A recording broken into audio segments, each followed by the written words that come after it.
વિદ્યાર્થી મિત્રો, ફરી એકવાર મા એજ્યુકેશન યુટ્યુબ ચેનલમાં આપ સૌનું હાર્દિક સ્વાગત છે. વિદ્યાર્થી મિત્રો, આગળના વિડીયોમાં આપણે ચેપ્ટર નંબર 8 ત્રિકોણમિતિનો પરિચય ફોર્મ્યુલા ઇન્ટ્રોડક્શન વિશે વાત કરી હતી. હવે આપણે ગણીશું સ્વાધ્યાય 8.1. આ ચેપ્ટર શીખવા માટે આગળના લેક્ચરમાં પણ તમને કીધેલું વિદ્યાર્થી મિત્રો, શાક પાક સાપા કસા કપા પાસા. આ ચેપ્ટર માટેનો મોટામાં મોટો ફોર્મ્યુલા જો યાદ રહી ગયો, શાક પાક સાપા કસા કપા પાસા, તો આ ચેપ્ટર એકદમ ઈઝી છે. ચાલો, સ્વાધ્યાય 8.1 પહેલો ત્રિકોણ ABC માં ખૂણો B કાટખૂણો છે. તો મિત્રો, સૌથી પહેલા આપણે દોરી દઈશું ત્રિકોણ કાટકોણ, ત્રિકોણ ABC.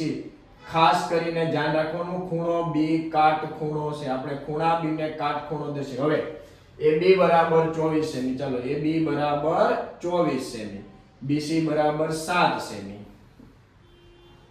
AB બરાબર 24 સેમી, BC બરાબર 7 સેમી.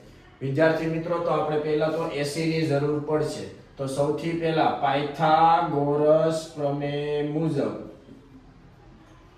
પાયથાગોરસનો પ્રમેય બધા જ વિદ્યાર્થી મિત્રોને યાદ હશે કે સૌથી પહેલા કર્ણનો વર્ગ બરાબર બાકીની બે બાજુના વર્ગનો સરવાળો. ચલો મિત્રો, કર્ણ નથી આપેલો તો આપણે એમને એમ નામ મૂકીશું. AB બરાબર 24 સેન્ટીમીટર, BC બરાબર 7 સેન્ટીમીટર. 24 નો વર્ગ મિત્રો થાય 576, 7 નો વર્ગ થાય 49. મિત્રો, AC નો વર્ગ બરાબર આ બંનેનો સરવાળો થશે 625. 625 કોનો વર્ગ છે વિદ્યાર્થી મિત્રો? 25 નો. ચલો, AC નું માપ પણ આપણને મળી ગયું 25 સેન્ટીમીટર. હવે આપણે દાખલા ગણવાના છે. પહેલું વિદ્યાર્થી મિત્રો, આપણે ગોતવાનું છે. જો રકમમાં આપણને આપેલું છે sin A. પહેલા વિડિયોમાં આપણે ઇન્ટ્રોડક્શનમાં વાત કરેલી, sin એટલે સાક, સા એટલે સામેની બાજુ, ક એટલે કર્ણ. ચલો મિત્રો, અહીંયા A ખૂણો આપ્યો છે તો A ની સામેની બાજુ આ A ની પાસેની થઈ, આ A ની સામેની થઈ. સામેની બાજુ BC, કર્ણ આપ્યો છે AC. BC થઈ ગયા 7, AC થઈ ગયા 25. ચલો, બીજું હવે આપણે ગોતવાનું છે cos C. શું ગોતવાનું છે વિદ્યાર્થી મિત્રો? cos A. શું ગોતવાનું છે વિદ્યાર્થી મિત્રો? cos A. ચલો, cos એટલે પાક, sin cos tan, cosec sec cot, શાક પાક સાપા કસા કપા પાસા. cos એટલે પાક. A થી જોવાનું મિત્ર, પાસેની બાજુ AB, પાક એટલે પાસેની બાજુના છેદમાં કર્ણ તો એક જ છે મિત્ર, AC. ચલો, AB નું માપ આપણને આપેલું છે, AC નું માપ આપણે મેળવ્યું મિત્ર 25. હવે બીજો દાખલો, sin C.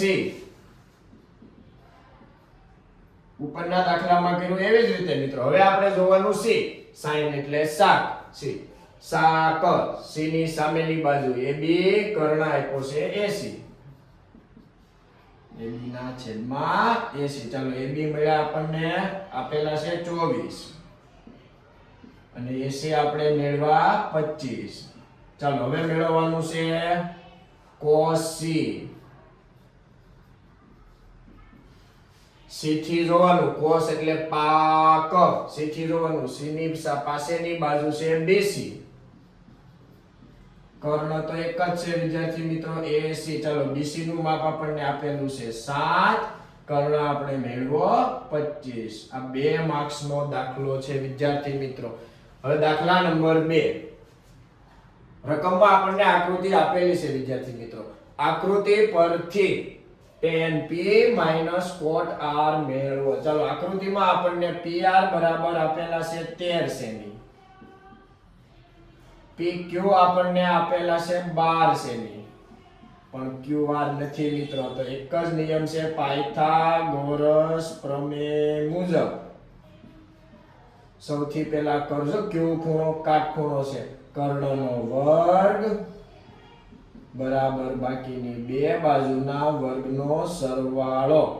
ચલો, PR આપણને આપ્યા છે 13 તો 13 નો વર્ગ, PQ આપણને આપ્યા છે 12 તો 12 નો વર્ગ, QR આપણને આપ્યા છે વિદ્યાર્થી મિત્રો નથી તો શોધવાના છે. ચલો 13 નો વર્ગ થાય 169, 12 નો વર્ગ થાય 144.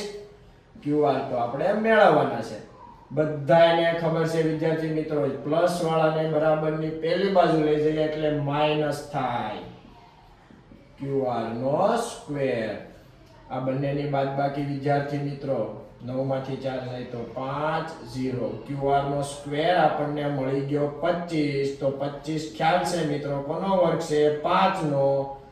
તો QR આપણને મળી ગયા મિત્રો 5 સેમી. કેટલા મળી ગયા?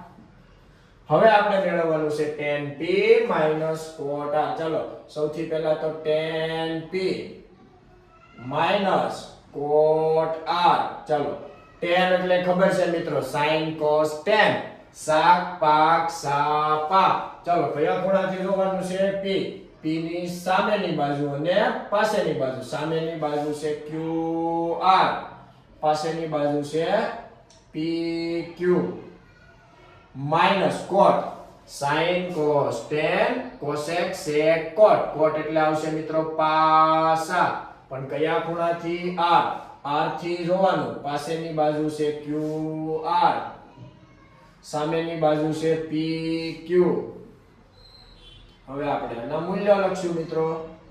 ચાલો QR આપણને મેળવા 5, PQ આપણને આપેલા છે 12, માઈનસ સેમ ટુ સેમ છે જોવો મિત્રો 5/12 પ્લસ 5/12 માઈનસ 5/12 ને આપણે કટ કરી દઈએ તો જવાબ આપણને મળી જશે 0 0. હવે પછીનો દાખલા નંબર 3 અને દાખલા નંબર 4 વિદ્યાર્થી મિત્રો આપણે નેક્સ્ટ લેક્ચરમાં ભણીશું. Thank you.